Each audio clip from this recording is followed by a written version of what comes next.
kusoo dhawow Green Hope University. Jaamacadda waxay ugu bishaaraynaysaa dhammaan ardayda sanadkan ka soo aflaxay dugsiyada sare inay jaamacadda ka helayaan half scholarship.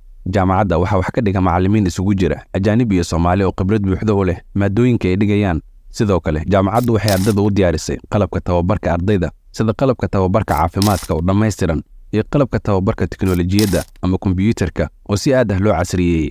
jaamacadda oo la asaasay 2006 waxay xiriiro la leedahay ku dhawaad 750 jaamacadood oo dunida dacaladeeda ku kala yaala, waxayna ka haysataa aqoonsiyo caalami ah ururo caalamka ku kala yaala.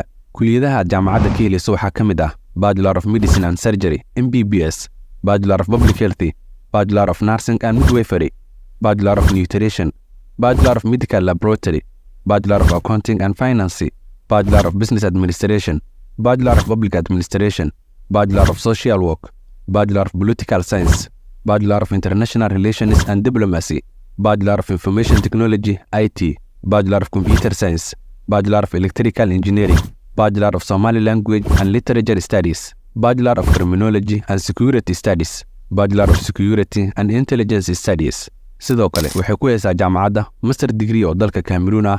Ardaygii bachelorka kaalinta ka galo waxaa la siinayaa Master Free ah dalalka Uganda, Cameroon iyo Zambia.